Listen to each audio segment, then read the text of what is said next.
오늘 우리가 읽을 하나님의 말씀은 에베소서 1장 22절 23절 말씀입니다. 함께 읽도록 하겠습니다.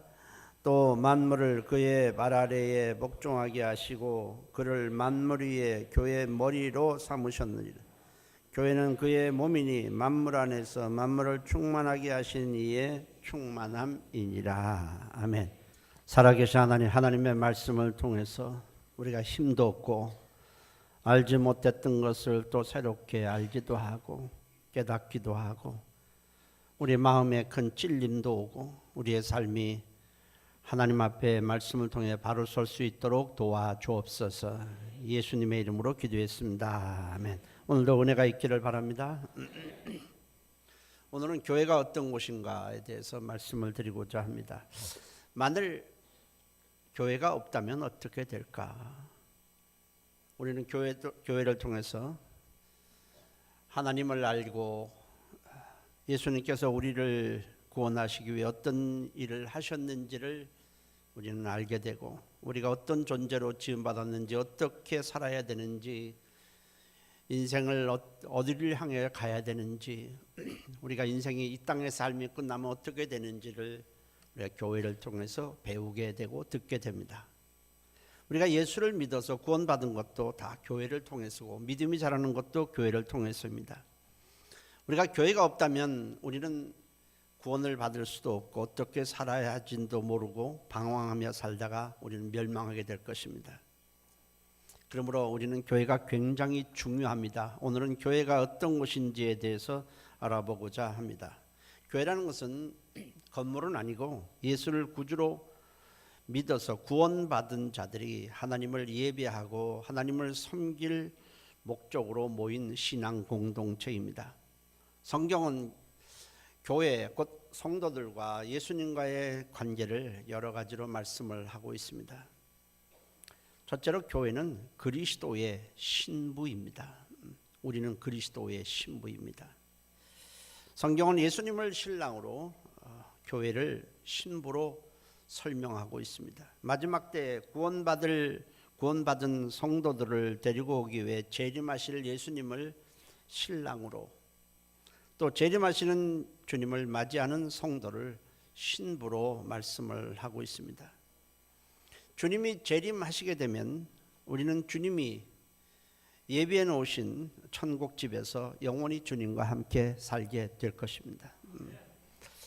예수를 구주로 믿으면 주님은 천국에 믿을 때마다 한 사람이 믿을 때마다 천국에 우리와 영원히 함께 살 집을 예비해 놓게 됩니다. 한 사람이 믿으면 그 사람이 살 집에 천국에 마련이 되는 것입니다. 주님 말씀하시기를 요한복음 14장 3절에 너희를 위해서 거처를 예비하면 내가 다시 와서 너희를 내게로 영접하여 나 있는 곳에 너희도 있게 하리라 말씀을 하셨습니다. 이제 우리는 장차 예수님과 영원히 천국에서 함께 살 신부인데 이제 신부로 부름받은 우리는 신랑 되신 예수님을 맞이하기 위해 재림하실 예수님을 맞이하기 위해 영적으로 단장해야 되는 것입니다. 영적으로 단장하는 것은 말씀에 순종하고 기도하고 주님을 섬기고 우리는 세상 끝날 때까지 주님을 섬기는 것입니다. 믿음을 굳게 해서 악한 영들과 싸워 이기고 복음을 전하고 주님의 일하는 모든 것이 바로 영적으로 단장하는 것입니다. 우리가 베드로전서 3장 3절 4절에 보면 주님께서 우리가 단장해야 될 것이 무엇인지를 말씀하고 있습니다. 너희의 단장은 머리를 꾸미고 금을 차고 아름다운 옷을 입는 외모로 하지 말고 오직 마음속에 숨은 사람 곧 영혼을 온유하고 안정한 심령에 썩지 아니할 것으로 하라. 이는 하나님 앞에 값진 것이라고 했습니다. 여러분 결혼식장에 들어오는 신부는 굉장히 단장을 합니다. 아주 아름답게 꾸미고 단장을 하게 되는데 결혼식 때 신랑이 앞에 나가 섰는데 신부가 아무것도 단장도 하지 않고 화장도 하지 않고 나온다면 신랑은 아마 굉장히 실망하게 될 것입니다. 주님이 재림하셨을 때 우리가 영적 단장을 전혀 안 한 채로 있다면 어떻게 되겠습니까? 우리는 재림하실 주님을 맞이하기 위해 영적으로 단장하시기를 주의 이름으로 축원합니다. 두 번째, 교회의 머리는 그리스도입니다. 골로새서 1장 18절에 예수님은 몸된 교회의 머리시라고 했습니다. 교회의 주인은 사람이 아니라 예수님입니다. 주님 말씀하시기를 마태복음 16장 18절에 내가 이 반석 위에 내 교회를 세운다라고 말씀하셨습니다. 우리의 몸이 스스로 움직이는 것이 아니고 머리의 지시에 따라서 우리 몸이 움직이게 됩니다. 제가 지금 머리에서 손가락을 움직이라고 하면 손가락 움직이는 겁니다. 몸이 스스로 움직이는 것이 아니에요. 머리의 지령에 따라서 지시에 따라서 움직이게 됩니다.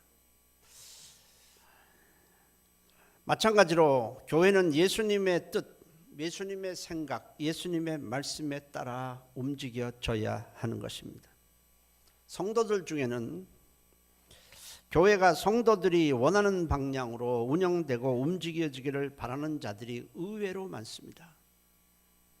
그래서 저한테 와서 얘기하면 목사님 이거 좀 하셨으면 어떻겠어요? 왜요? 그러면 성도들이 다 원하는데요. 이렇게 말을 해요. 예수님의 뜻을 앞세우는 것이 아니고 성도들이 이걸 원하니까 목사님 이렇게 해주셨으면 좋겠습니다 라고 말하는 사람들이 의외로 많이 있습니다. 그러나 아닙니다. 교회는 그렇게 사람들의 요구나 사람들이 원하는 방향으로 의해서 교회가 움직여져서는 안 되는 것입니다.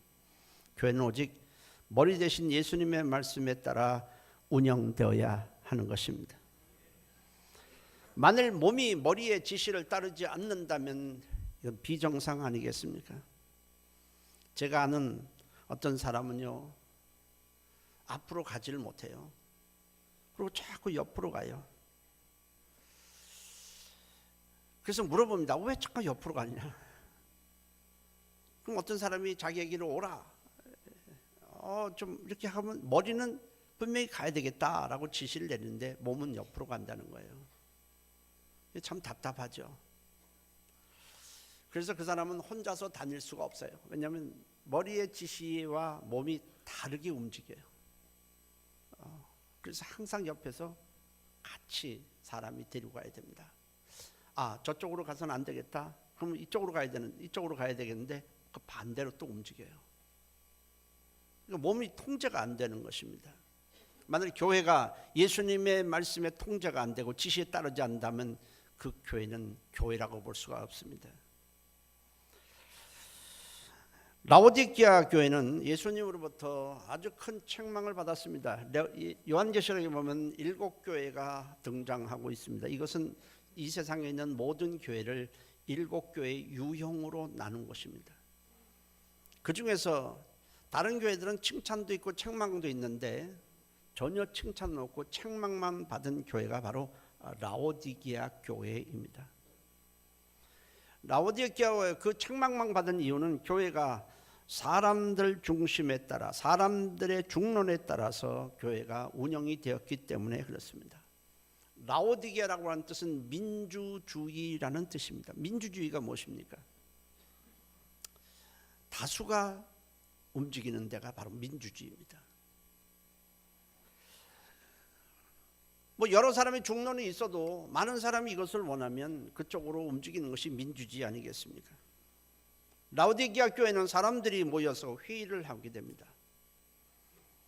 그리고 회의에 따라서 중론에 따라서 그 교회가 움직여졌습니다. 그래서 예수님으로부터 굉장히 큰 책망을 받았습니다.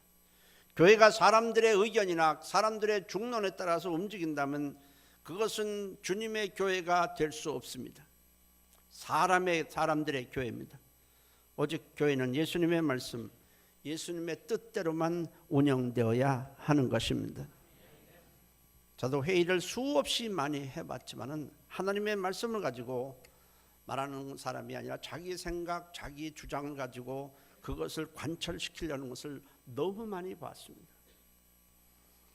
우리 교회는 예수님이 주인되는 교회가 되기를 소망합니다.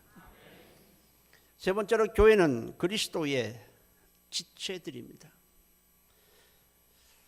고린도전서 12장 12절에 몸은 하나인데 많은 지체가 있고 몸은 지체가 많으나 한 몸인과 같이 그리스도도 그러하니라 했고, 고린도전서 12장 27절에는 너희는 그리스도의 몸이요 지체의 각 부분이라고 했습니다.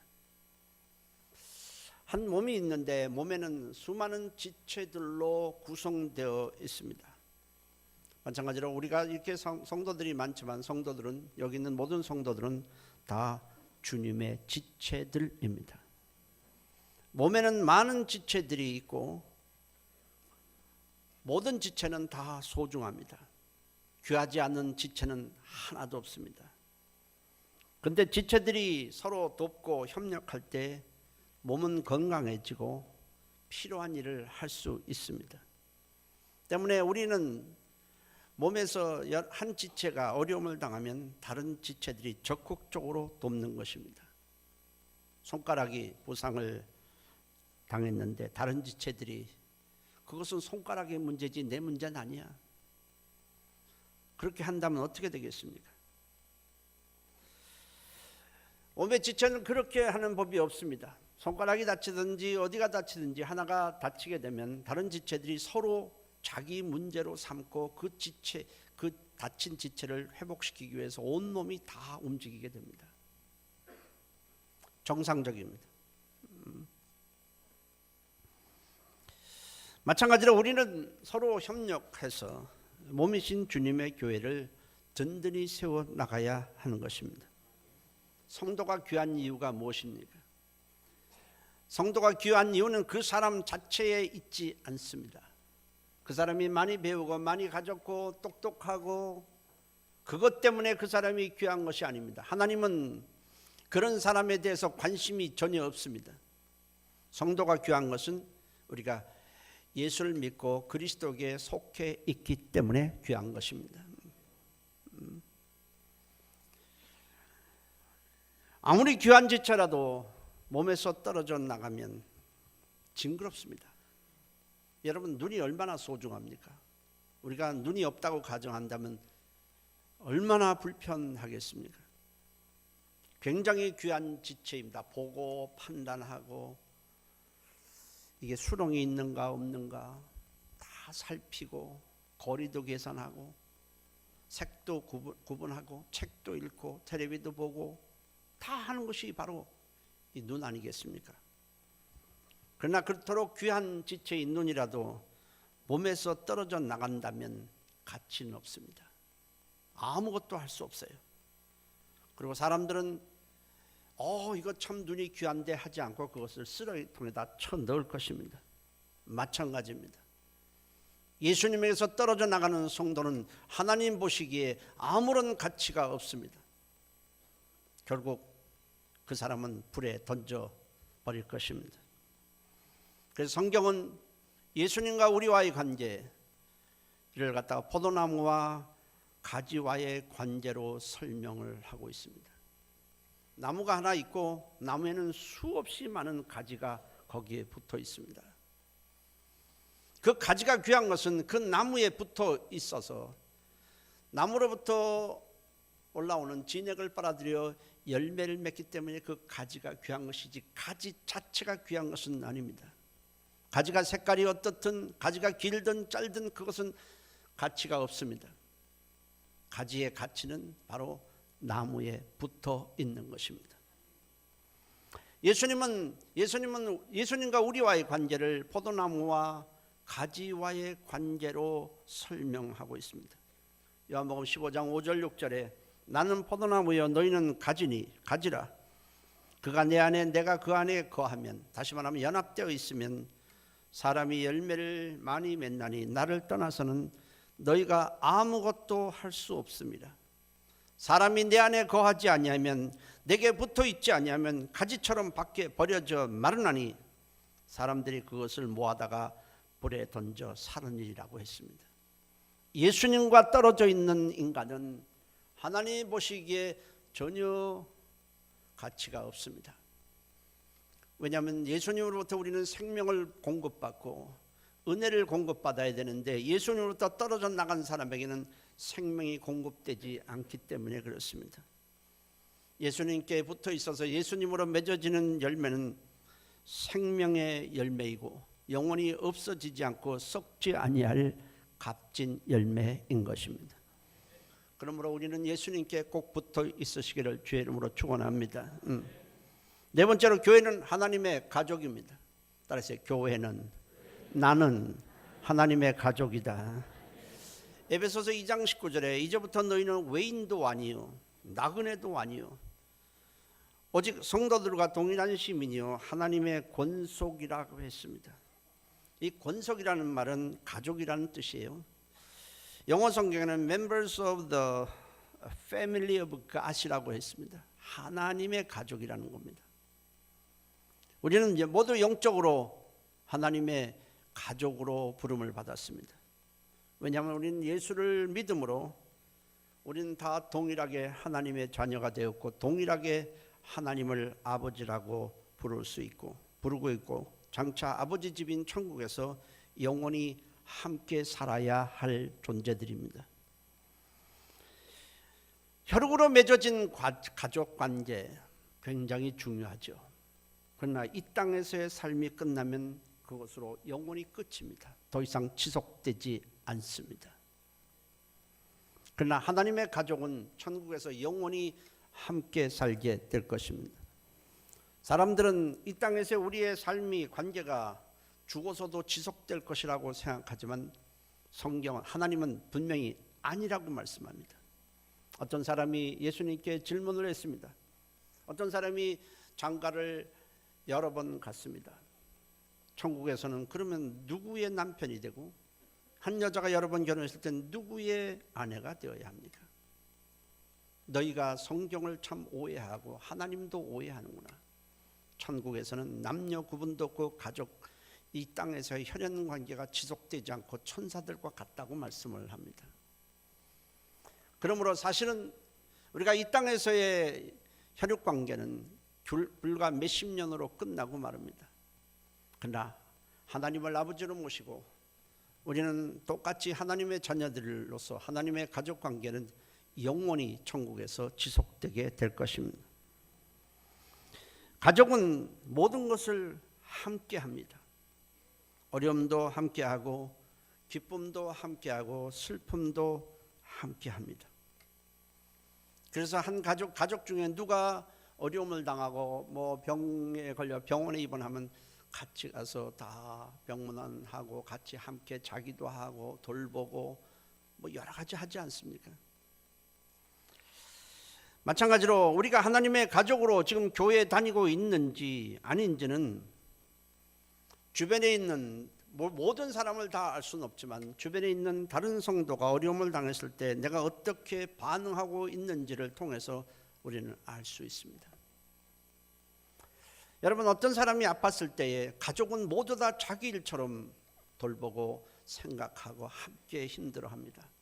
그러나 자기 가족 아닌 사람은 관심이 없어요.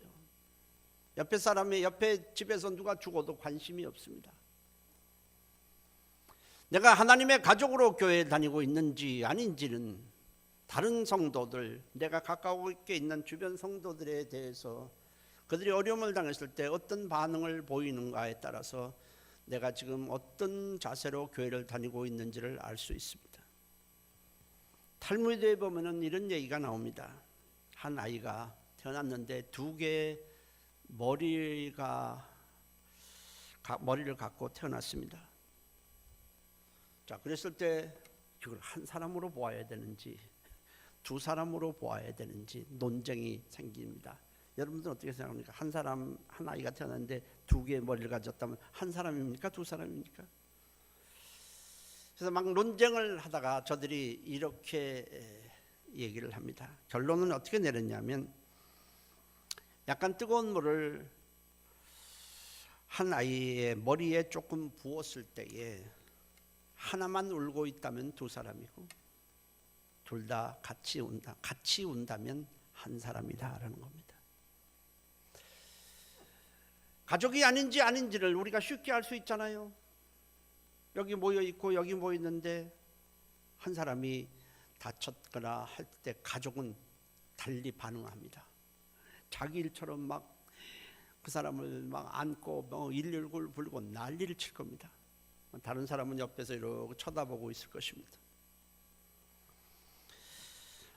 교회가 누가 아프든 말든 주변 사람에서 어떤 일이 생기든 내가 아무런 관심이 없다면 이 사람은 교회는 다니고 있지만은 하나님의 가족이라고 할 수 없습니다. 우리는 함께 해야 할 하나님의 가족입니다. 제가 오래전에 교회 같이 구역으로 다니던 한 성도가 있었습니다. 그 사람이 제가 목회를 시작을 했는데 저한테 전화를 왔습니다.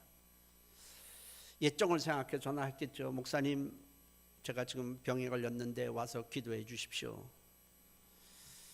그래서 제가 물었습니다. 아니, 다니는 교회는 누구 없습니까? 기도해 주는 사람 없습니까? 찾아주는 사람 없습니까? 그러니까 와달래요. 하여튼 갔습니다. 저기 영동에 있는 테헤란로에 어떤 병원을 갔더니 간암입니다. 그래서 왜 교회에서 아무도 안 왔냐니까 자기가 교회에서 일체 다른 사람들하고 사귀지도 않고 그냥 교회만 왔다 갔다 했다는 겁니다. 신방 온다는 것도 거절하고 누가 목장에 모인다는 것도 거절하고 다 혼자서만 신앙했는데 자기가 막상 이렇게 아파 보니까 자기를 찾아주는 사람도 없고 기도해 주는 사람도 없다는 것입니다. 그래서 옛날을 생각해서 저를 부른 겁니다. 그래서 제가 교회에다가 연락을 했습니다. 그리고 그 성도한테 제가 얘기를 했습니다. 내가 다른 사람들에게 관심을 갖지 않고 가족으로 여기지 않는다면 다른 사람도 나를 위해서 기도하지 않습니다. 당신이 하나님의 가족이기를 거부했기 때문에 다른 사람도 당신을 하나님의 가족으로 생각하지 않은 것입니다. 교회에다가 연락을 해서 찾아오게 하고 기도하게 하고 저도 물론 가서 기도했는데 다행히 감사하게도 하나님의 은혜로 그 사람은 고침을 받았습니다. 그 후에 그 성도는 열심히 교회를 위해서 자기 일처럼 돌보고 있습니다. 그것이 바로 교회입니다. 그리고 보다 중요한 다섯 번째는 교회는 바로 성령이 운행하고 계신다는 것입니다. 교회는 성령님이 지금도 이 시간에도 마찬가지로 활동하는 곳이 바로 교회입니다. 때문에 우리가 예수의 이름으로 우리가 모일 때에 놀라운 일이 일어나는 것입니다. 사람의 눈으로만 보면 단지 믿는 사람들이 모여서 찬송하고 기도하고 그냥 앉아서 와서 말씀을 듣는 것 같지만은 그 가운데는 보이지 않는 성령님이 운행하시면서 하나님과의 단절된 그 관계를 회복시키고 죽은 영혼을 살리시고 예수님이 하나님의 아들이요 구주가 되심을 깨닫고 믿도록 하시고 거듭나게 해서 하나님의 자녀가 되게 하시고 믿음이 자라게 하고 복을 주시고 주님의 일을 할 수 있는 능력을 부어주시고 천국까지 인도하고 계시는 것입니다. 만약 성령님이 역사하지 않는다면 운행하지 않는다면 이런 일은 절대로 일어나지 않습니다. 뿐만 아니라 성령님은 믿음에서 멀어지게 하고 이탈하게 하고 하는 우리를 쓰러뜨리려는 악한 영으로부터 우리를 보호해 주고 계시는 것입니다. 그리고 예수님이 십자가에서 흘리신 그 피를 성령님이 갖고 회개하는 자들의 죄를 다 씻어주고 계시는 것입니다. 히브리서 9장 14절에 영원하신 성령으로 말미암아 흠없는 자기를 하나님께 드린 그리스도의 피가 어찌 너희 양심을 죽은 행실에서 깨끗하게 하고 살아계신 하나님을 섬기게 하지 못하겠느냐 했습니다. 교회가 굉장히 귀한 이유는 하나님의 영인 성령님께서 운행하고 계시기 때문입니다. 단지 우리 눈에 보이지 않을 뿐입니다. 하나님은 애굽에서 노예 생활을 하던 이스라엘 백성들을 구원해 내셨습니다. 그의 백성으로 삼으신 후에 광야로 인도하셨습니다. 광야를 거쳐서 하나님께서 약속하신 가나안 땅으로 인도하시게 됩니다. 그런데 광야는 길이 없습니다. 어디로 가야 할지 알 수가 없습니다. 뿐만 아니라 광야는 먹을 양식이 전혀 없습니다. 마실 물도 없습니다. 낮에는 뜨거워서 살 수가 없고 밤에는 추워서 얼어 죽게 됩니다. 이스라엘의 광야 거기 가보니까 낮에는 약 40도에서 50도까지 올라갑니다. 뜨거워서 사람이 살지 못합니다. 밤에는 약 10도 정도 내지 10도 이하로 내려갑니다. 여러분 10도면 얼어 죽습니다. 안 그럴 것 같습니까? 제가 지난주에 대만에 가서 좀 집회를 했습니다. 근데 이상기온이 생긴 거예요. 몇 도냐? 밤에 한 10도 정도로 떨어집니다. 10도로 떨어지면 뭐 그야 그럴 수 있는 거지. 여러분들은 지금 아무 감각이 없잖아요. 오히려 낮에는 활동하기가 좋습니다. 근데 깜짝 놀랐습니다. 10도가 됐는데 호텔에 들어갔는데 추워서 얼어 죽게 생겼어요. 벽에는 막 계속 비가 왔는데 벽에 물이 막 이렇게 찹니다. 호텔 매니저를 불렀더니 그 뭐라 그러냐면 거기 선교사님이 이 습기를 마르기 위해서는 에어컨을 트십시오. 그래서 에어컨 냉방을 더 틀려는데 그렇지 않아도 얼어 죽는데 거기다 에어컨을 틀래요. 그런데 가서 보니까 난방 시설이 전혀 안 돼 있습니다. 호텔인데도. 어떻게 합니까? 그래서 죽어야 됩니까? 핫팩을 갖다가 편의점에서 사가지고 첫날은 막 얼어 죽을 것 같아서 잠도 제대로 못 잤는데 핫팩을 다 몸에다 붙이고 그러고 잡니다. 그러다 어쩌다가 좀 따뜻하다고 손을 내밀면 손이 다 얼는 것 같습니다.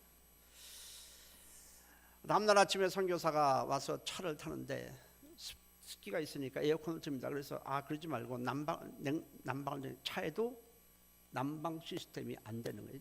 더운 바람이 안 나오는 거예요. 난 뭐 이상한 차도 다 봤습니다. 어디 가나 다 추운 거예요. 4일 동안 그렇게 사는데 이건 사는 게 아니에요. 근데 그 10도, 11도에 대만이 지난주에 134명이 얼어 죽었습니다. 저는 그게 10도라는 자체가 이해가 잘 안 갔는데 거기 가서 제가 느꼈습니다. 제가 강의를 하는데도 앉아서 할 수가 없어요. 추워서. 계속 핫팩을 이렇게 문질면서 서서 강의를 했습니다. 물론 뭐 자기네들은 은혜 받았다고 그래서 뭐 다음에 연합 집회도 해달라고 그러고 뭐 원주민 어떤 무슨 교회 해달라고 그러는데 계속 말하면서 저는 속으로 안 간다. 여러분들은 지금 막 재밌잖아요. 그게 그런 게 추억이라 재밌겠는지 모르겠지만 저는 정말 우리 사모하고 힘이 들었습니다. 추우니까 이래서 얼어 죽는구나. 광야에서 저들이 10도 이하로 내려간다는 것은 죽음입니다. 낮에는 뜨거워서 살 수 없고 밤에는 추워서 살 수 없고 먹을 양식 마실 물 다 없습니다. 사람의 눈으로만 본다면 저들은 모두 집단 자살하려고 광야로 들어간 것이나 마찬가지입니다. 그것도 무려 200만 명이나 되는 자들이 아무런 대책도 없이 광야로 들어간 것입니다. 그래서 이스라엘 백성들은 광야로 들어간 후에 모세를 향해서 우리를 이곳으로 데리고 와서 굶어 죽게 하려느냐라고 말한 것은 한번 해본 말이 절대로 아닙니다. 실제로 광야 상황이 그러했던 것입니다. 그런데 놀랍게도 이스라엘 백성들은 모두 살아남았습니다. 하나님은 보이지 않는 하나님은 그들에게 도움의 손길을 내밀어 주셨습니다. 그들이 광야로 들어갔을 때에 구름이 하늘을 덮습니다. 하늘을 구름으로 덮으니까 뜨거움이 순식간에 사라집니다. 그리고 한쪽에서 구름이 이렇게 밑으로 내려오는데 하나의 기둥을 형성했습니다. 그리고 그 구름 기둥이 움직이자 저들은 그 구름 기둥을 따라서 움직였습니다. 가다가 구름 기둥이 멈추게 되면 그곳에 성막을 지었습니다. 성막을 지고서 거기서 하나님을 예배하고 하나님의 말씀을 받고 죄사함을 받고 필요한 은혜를 공급을 받았습니다. 백성들은 그 성막 주변에다가 저들은 장막을 쳤습니다. 구름은 뜨거운 햇볕을 막아주었고 밤에는 구름이 불처럼 달아올라서 추위를 막아주었습니다. 출애굽기 13장 21절 22절에 여호와께서 그들 앞에서 가시며 낮에는 구름기둥으로 그들의 길을 인도하시고 밤에는 불기둥을 그들에게 비추사 낮이나 밤이나 진행하게 하시니 낮에는 구름기둥 밤에는 불기둥이 백성 앞에서 떠나지 아니하리라 했습니다. 저들은 광야에 있는 동안에 하루도 빼놓지 않고 이 구름기둥 불기둥이 저들을 인도하시고 함께 하셨습니다. 근데 놀랍게도 구름기둥이 가다가 멈춰 서 있는 그곳에는 다음날 새벽 하늘에서 내려주신 만나가 지면을 덮었습니다. 그들은 그것을 보면서 이게 뭐지? 그래서 이게 뭐야? 라는 히브리어로 만후라고 해서 만나라고 이름을 줬습니다. 그리고 주변에 있던 반석을 지팡이로 치니 물이 솟구쳐 나오면서 200만 명이 그 물을 충분하게 마실 수 있었습니다. 40년 내내 동안 그렇게 했습니다. 구름기둥 불기둥은 오늘날 성도들을 인도하시는 성령님을 예표하고 있습니다. 눈에 보이지 않는 성령님은 이 자리에 함께 하십니다. 그리고 우리를 천국까지 인도하시고 지켜주시고 필요한 은혜를 우리에게 공급해 주시는 것입니다. 광야에서 지은 성막은 오늘날의 교회입니다. 왜냐하면 그곳에서 하나님을 예배하고 하나님으로부터 치료도 받고 하나님으로부터 필요한 모든 은혜를 받았기 때문에 그렇습니다. 그래서 사도행전 7장 38절에는 광야교회라고 말하고 있습니다. 여기서 우리가 반드시 생각해야 될 중요한 사실이 있습니다. 그들이 성막을 떠나면 난 여기 있는 것이 싫다. 난 이 사람들과 함께 있는 것이 싫다. 그래서 그 성막을 떠나고 다른 데 가게 되면 거기에는 만나도 없고 물도 없으므로 죽게 된다는 사실입니다. 성막을 떠나는 순간에 더 이상 구름기둥 불기둥은 저들을 보호하지도 않고 인도하지도 않고 어떤 은혜도 베풀지 않는다는 겁니다. 물론 하나님의 약속하신 가나안 땅에 들어갈 수도 없습니다. 하나님은 구원받은 성도들을 한 사람 한 사람 교회의 구성원이 되게 하시고 그리고 함께 모였을 때 놀랍게도 보이지 않는 성령님이 이곳에 역사하셔서 보호하시고 인도하시고 지켜주시고 천국까지 인도하고 계신 것입니다.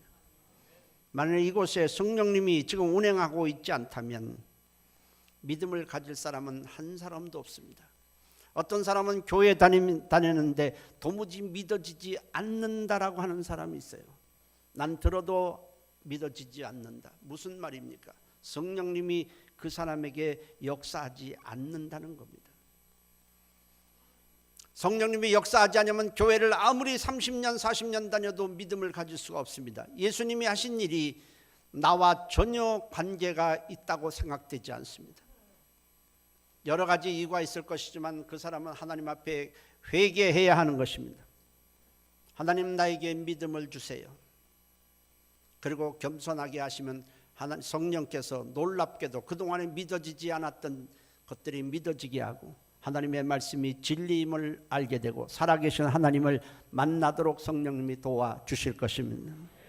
성령님이 역사하지 않는 한 우리는 누구도 예수를 구주로 믿을 수가 없습니다. 고린도전서 12장 3절에 성령으로 말미암지 않고 아무도 예수를 주라고 시인할 수 없다고 말씀을 하고 있습니다. 우리의 믿음은 우리가 똑똑해서 명철해서 그것을 알아듣기 때문이 아니라 성령의 나타나심과 능력으로 믿은 것입니다. 그러므로 우리는 내가 예수를 믿었어도 오직 하나님께 모든 영광을 돌려야 하는 것입니다. 교회를 떠나면 성령님이 함께하지 않기 때문에 구원을 상실하게 되는 것입니다. 교회를 다니면서도 성도들과 함께하는 것을 싫어하는 분들이 종종 있습니다. 난 체질에 맞지 않아. 난 저 사람들과 함께하는 것이 나는 싫어. 사람들을 가까이 하다 보면 나는 상처를 입어. 여러 가지 등등의 이유를 댑니다. 그러나 그런 것들이 내가 상처를 입기도 하고 어려움을 함께하면서 어려움을 당하기도 해도 그것이 나쁜 것은 아닙니다. 사람을 통해서 우리는 용서하는 법도 배우게 되고 낮아지는 법도 배우게 되고 동력하는 법도 배우게 되고 형제를 귀하게 여기고 믿음으로 승리하게 되고 말씀을 서로 나눈 가운데 우리 믿음이 자라게 되는 것입니다. 어떤 사람이 하나님 나는 사랑하게 도와주세요. 다른 사람을 사랑할 수 있도록 도와주세요. 기도했다면 하나님은 어떻게 응답을 주실까요? 하나님 나가 다른 사람을 용서하며 살도록 도와주세요 라면 하나님은 어떻게 응답하시겠습니까? 하나님의 응답은 이렇습니다. 하나님 내가 다른 사람을 사랑하며 살게 해주세요 라고 한다면 나를 미워하는 사람을 나에게 보내줄 것입니다. 그래야 우리가 사랑하는 것을 배우지 않겠습니까? 내가 다른 사람을 용서하게 해주세요 라고 한다면 내가 용서하기가 힘든 사람을 나에게 보내주게 될 것입니다. 그것이 응답인 것입니다. 그래야 내가 용서하며 살지 않겠습니까? 하나님 나를 겸손하게 해주세요 한다면 나를 깔보는 사람 앞에 가서 사람을 나에게 보내주실지도 모릅니다. 그것이 바로 하나님의 말씀을 적용하는 것입니다. 나홀로 신앙에는 성령님의 도우심도 없고 믿음도 자라지 않습니다.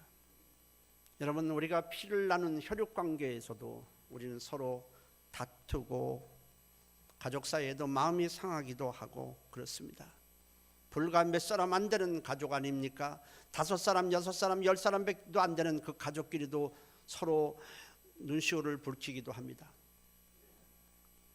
혈육으로 맺어진 관계임에도 그러하거늘 하물며 다양한 사람들이 모이는 교회에 어떻게 갈등이 없겠습니까? 그러나 우리는 하나님의 가족입니다. 우리는 함께하는 것을 배워야 합니다. 다른 사람이 연약하면 기도하면서 우리는 같이 해야 하는 것입니다. 그러면서 우리는 하나님의 뜻을 이루어 나가며 하나님의 교회를 든든히 세워 나가야 하는 것입니다. 하나님은 다양한 성도가 모였지만 이 성도가 서로 연합하는 것이 선하고 아름답다고 했습니다. 결국 하나님은 다양한 하나님의 사람들을 여기 불러 모은다면 우리가 서로 연합하면서 높아진 사람은 좀 낮아지고 좀 자신 없는 사람은 자신감을 세우고 힘든 사람은 서로 도와가면서 신앙 공동체인 교회를 세워나가기를 원하시는 것입니다. 시편 133편 1절에 보라 형제가 연합하여 동거함이 어찌 그리 선하고 아름다운가 했습니다. 그리고 성경은 모이기를 힘쓰라고 말씀합니다. 히브리서 10장 22절 25절에 약속하신 이는 미쁘시니 우리가 믿는 도리에 소망을 움직이지 말고 굳게 잡고 서로 돌아보아 사랑과 선행을 격려하며 모이기를 피하는 어떤 사람들의 습관과 같이 하지 말고 오직 고나여 그날이 가까움을 볼수록 더욱 그리하자고 했습니다. 교회는 우리의 생명과 직결되어 있습니다. 교회는 내 인생의 승리와 직결되어 있습니다. 교회는 내 인생의 성공과 직결되어 있습니다. 교회를 떠나는 순간에 성령님은 우리를 돕지 않습니다. 성령님의 역사는 사라지게 됩니다. 그러면 우리는 생명을 잃습니다. 교회를 떠나는 순간에 성령님은 더 이상 예수님과 우리와의 관계를 지속시키지 않습니다. 교회를 떠나면 생명을 잃습니다. 우리는 어디 가야 할지 몰라 인생을 방황하게 됩니다. 우리는 절대로 인생을 승리할 수 없습니다. 성공할 수 없습니다. 교회를 떠나게 되면 오랫동안 떠나게 되면 우리는 받은 구원도 상실하게 되는 겁니다. 이유는 하나입니다. 성령님의 보이지 않는 성령님의 역사가 사라지기 때문입니다.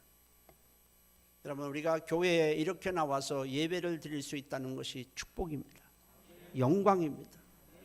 교회를 사랑하고 귀하게 여기고 함께 하시기를 예수의 이름으로 축원합니다. 통성으로 기도합니다.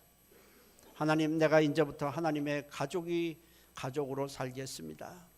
방관하는 자가 되지 않겠습니다. 그리고 이제는 주님의 말씀에 따라 살고자 합니다. 주님의 지체로서 주님과 함께 있겠습니다. 성령님, 나를 인도해 주옵소서. 교회를 사랑하고 교회를 가까이 하겠습니다. 우리 다 같이 한 목소리로 통성으로 기도하십니다. 살아계신 하나님 고맙습니다. 우리를 한 사람 한 사람을 구원해 주시고 교회에 소속이 되게 하심을 감사합니다. 이제 우리가 주님의 능력으로 우리가 구원받았으니 이제는 구원받은 백성답게 주님의 교회의 일원으로 살게 하시고 하나님의 가족으로 살게 하시고 머리 되신 주님을 뜻에 따라서 살아가도록 하나님이 역사하시고 인도하여 주시옵소서. 주의 은혜가 함께하여 주시옵소서. 교회를 사랑하고 교회를 가까이 하는 모든 자들에게 하나님의 놀라운 은혜와 축복이 날마다 더하게 도와 주옵소서. 예수님의 이름으로 기도했습니다. 아멘. 살아계신 하나님, 교회를 가까이 하고 하나님을 가까이 하면 그것이 복입니다. 승리입니다. 생명입니다. 교회를 단지 일주일에 한 번 와서 그것도 늦게 와서 말씀 듣고 가는 것이 우리의 일은 아닙니다. 교회를 사랑함으로 우리의 삶이 다 아름다워지고 복되게 도와 주시옵소서. 예수님의 이름으로 기도했습니다. 아멘.